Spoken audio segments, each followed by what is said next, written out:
I'm good. How are you? Pretty good. You said you were a Muslim? Yeah. Obviously, from my name, I was raised Christian, but I converted. You was raised Christian Yeah. and converted to Islam?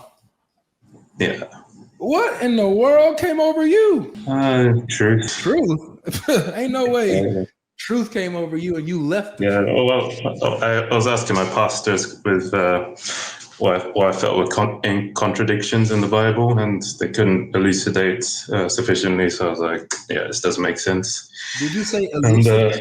atheism never made sense to me either. So I thought Islam's the most rational religion. What is it about Islam that is true for you? Well, I was going to ask you what is the lie, because the main claim is that God is one, isn't it? So, No, like, how can you even? The main claim is that you need to believe in Muhammad and follow him and submit to him before you can have faith in anything. Okay. So it says several times that Muhammad's just a reminder and he's not brought anything new. And actually, the first thing a false prophet would do is like make it all about himself. And Muhammad, from the historical records, banned everyone from actually making images of him.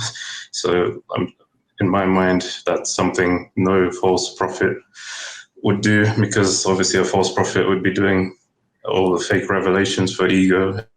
Are you a They'd want Sunni people Muslim? to. I'm Quranist, to be honest, but You're a Quranist. yeah. So I believe we're about to have a field. my religion is based on the Quran. So you don't follow any hadith? I mean, I think there, like, a lot of them probably are sayings of the prophet, peace be upon him, but some of them probably like it's not God's word directly. It's like passed down where does by Chinese whispers, essentially. So it's not 100% truth. So that's not a religion. That's like, okay. So just out of curiosity, where did you get it from that Muhammad banned people from making images of him? That's just been passed down in the traditions. Like, I mean, that's just common knowledge, isn't it? Well, no, I'm not saying all the hadith are false. I'm not saying they're all false. I'm just saying it's not a religion if you can't. Huh? How do you know that particular hadith is true? Because why would they make it up? Why would they make anything up in the hadith? Oh, some things, like, they can make it up because certain people have vested interests in getting a custom adopted in the faith or whatever, or maybe like a ruler wants to get his way. And so he decides to add something he conspires with a few people and add something to the hadith. And I know there's like a hadith science, but they have weeded out some fake ones in the past. So there's no guarantee that all of them are authentic. But I just feel like, yeah. You're literally cherry picking the hadith, and you don't have like a basis of judging what hadith is true or not. It's only just upon maybe like a personal assumption that you'll have. No, I'm not saying like the hadith. I think if you want to follow them, they can be like a good like case law. Like, people did this in the past. You can use it for like jurisprudence or whatever to inform your judgments in the present. But it's not like a religion. It's just like, because the Quran claims to be like a complete book, a complete guidance, and after it was revealed, it said, the angel said that Allah has completed his favor upon you and given you your religion. So, like, for me, the Quran is sufficient as religion. And if you want to follow the hadith as like case law and what people did before, then that's fine. Okay. So the Quran, so you mentioned how, like, the hadith, it mentions that Muhammad forbade people from making images of him. And yeah. In the same collection of hadith, in the authentic collection, his wife Aisha, who he really loved, who he was really close to, he loved her, right? That was his favorite.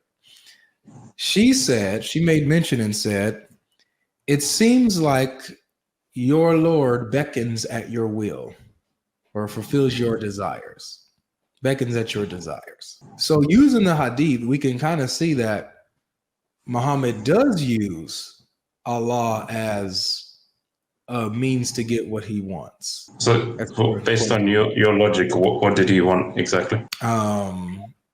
Certain women, certain goods, certain authority. Okay, but wasn't he? He was a wealthy trader before, and he was from a good family in the Quraysh tribe before he started getting revelations. So he already had like a good standing in society, and he threw that all away for the chance of authority. Well, he didn't though have good standing in society yet. He was a nobody. He wasn't really anybody yet. I've heard from all the historical sources say he was like, yeah, his family had a good standing in the Quraysh society, and he was a trader of some kind, I believe. So you're not Quran only. No, I'm just saying that's just based on the historical sources, is what I understand to be the case. And in the beginning, he obviously didn't succeed because he got driven out of his homeland. Yes, based on these same historical sources, Muhammad, according to his wife, Allah seemed to give him whatever he wanted and beckon at his desire. So you don't accept that he had to flee to Ethiopia because they were trying to kill him? No. I don't not accept that. You know, I'm just saying we need to be able to, if we're going to use Islamic history, right, and appeal to it, then let's do that. But like, so when I bring up something, let's not say, oh, when I do that, you're Quranist, or that could be or not be. You know what I'm saying? I'm not picking and choosing. If that's a source that's reliable for us to be using in this conversation, let's use it. If it's not, let's throw it all out and just be Quran only. All right, yeah, just throw it all out, to be honest, because based on the book, the Quran itself is very consistent with like what Christians say they believe as well. Because my question was, what do you object to exactly? Is it that God is one? Like, what else does it really assert?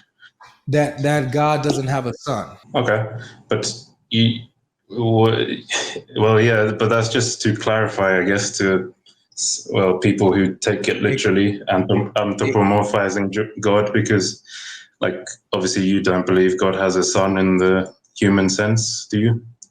I don't believe he had sex, no, but I do believe that he has a begotten son whose name is Jesus. Begotten meaning what? Meaning that he proceeded from the Father's own essence. But didn't everything proceed from the Father's essence? No. So God was there at the beginning and he's all that exists, where did everything come from? He created it ex nihilo. Where? Out of nothing. He created it by his power. It doesn't come from his essence. Finite things cannot come intrinsically from the infinite. But finite things cannot come from the infinite. But you do believe that he breathed his spirit into Adam. So like his spirit is what animated Adam at the least, based on the Bible. You believe that Adam's spirit is uncreated? I believe that life comes from Allah, and all life is dependent on his life. We borrow our reality from the one reality at the end of the day. If God is real, you believe it's created. If God in the Quran says he is the truth and he created everything out of truth, therefore he created everything out of his own existence. Like, it's amazing. Jesus says he's the truth too. Isn't that crazy? Right. So when I was going to ask, so what is your actual complaint against Islam? That God is one. What else? My complaint against Islam is that the Quran contradicts what the prophets teach. It contradicts what Jesus and the rest of the prophets taught. Jesus taught that God has a begotten son, that he is the begotten son of God. The Quran says, nope, you're not. Jesus is not the son of God. Matter of fact, nobody is a son of God in any sense. It says the only way that you can come to Allah is as a slave, not a son. So it knocks out any figurative or literal or any allegorical, whatever, sense that you can be a son of Allah and he be your father. So but Jesus even says in the Bible that he is a slave of God. Essentially, he said, whatever God bids me to do, that I do, and whatever he bids me to say, that I say. Of myself, I don't have any power. Like, he doesn't say as myself. The definition. Well, please, the definition. You're misquoting Jesus. I got to stop you. You're misquoting Jesus. He never says, without him, I have no power. He doesn't say any of that. What he does say, he said, of myself, I can do nothing. There you go. Precisely. So by myself, I can do nothing. Only what I see the Father doing, For whatever the Father does, the Son does it the same way. So Jesus just said that he doesn't work alone. He cannot work alone because he's inseparable from the Father. They cannot be separated. So he can't do anything by himself. He's not, he doesn't work separately from the Father. They're perfectly united. But also at the same time, he says that whatever the Father can do, he can do. Yeah. Okay. So when he says, whatever the Father bids me to do, that I do. Whatever he bids me to say, that I say. That's the definition of a slave, actually. He doesn't say that. Because he doesn't say that. That is, well, it's not verbatim, but that's the essence of what he said. Well, you quote it then. What did he say?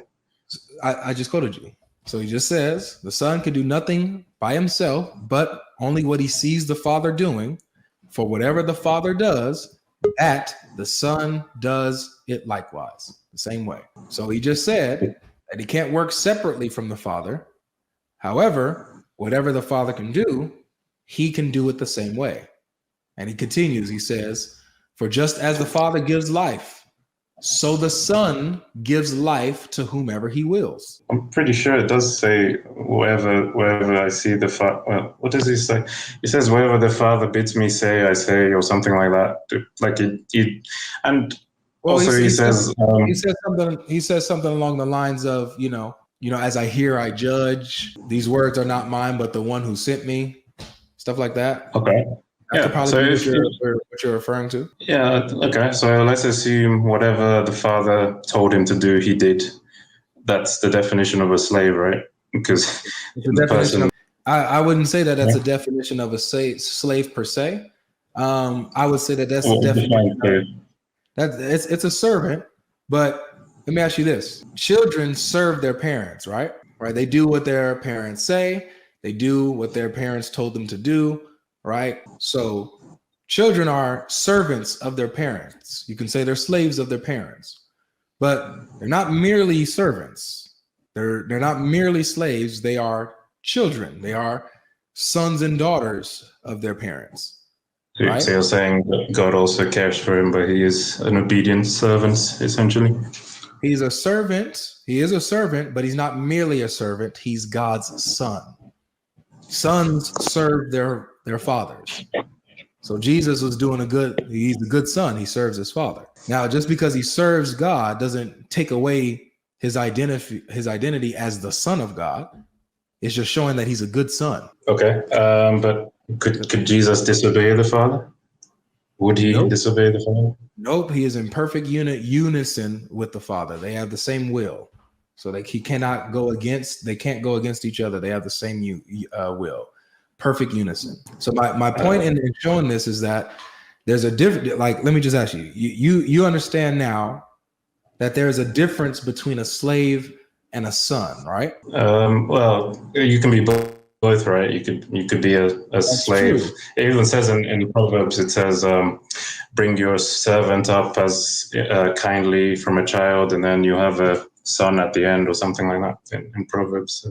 Well, I'm not sure about that. Can be both. But just going about, you're right. You can be both a servant and a son. So it says, Jesus answered them, truly I say to you, everyone who practices sin is a slave to sin. The slave does not remain in the house forever. The son remains forever. So if the Son sets you free, you will be free indeed, right? So you see how even Jesus makes a distinction between a slave and a son. The slave does not remain in the house forever, but the son remains forever. But not just that, but the son is also an inheritor or an heir of his father's household, right? Yeah. So there's a difference. Yeah, like I said, you could be both. Like, yeah, he's not just a slave. He's also God favored him. So in that sense, he is No, say what he is. He's not just a slave. He's his son, right? Okay, but when you say son, it's not like God, impregnated a woman and gave birth to him. So it's not a son in the sense that humans understands children. The way it's not an anthropomorphic son. So that's the only reason to avoid using the word son. He's the begotten son of God, he says. Didn't it say when the dove came on him, this day have I begotten you? So No, he's basically. No, it doesn't. It says, "This is my beloved son, in whom I am well pleased." It doesn't say, "Today I've begotten you." There. Didn't it say that? Nope. On this day have I begotten thee? No. All right, fair enough. Look, John 3:16.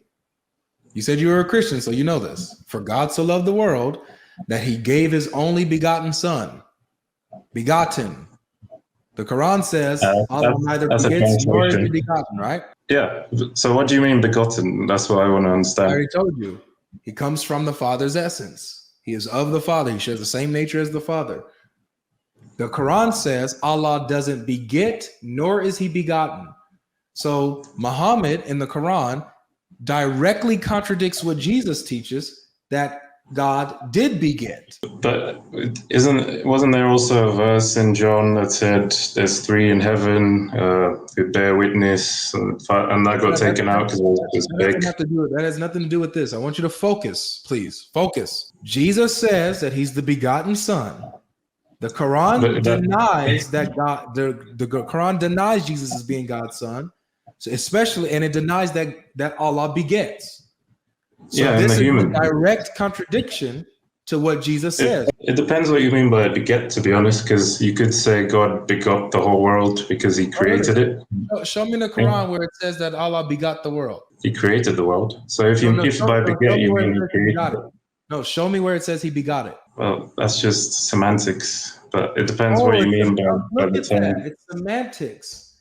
No, words have meaning, man. And when Allah says he doesn't beget, you're saying, oh, well, it depends on what sense you mean. So Allah doesn't really mean that he doesn't beget. It means that he does beget. Just in a particular I'm saying he creates, but he doesn't have a consort that he has intercourse with to beget a son the way humans do. So that's what the Quran is saying. Or not? Because I'm just wondering if you even respect the Quran more than me at this point. Does Allah beget or not? Well, he creates, but he doesn't have sex and give birth to children. So if that's what he beget or not? Well, look. Can you look up the definition of beget? Doesn't it mean?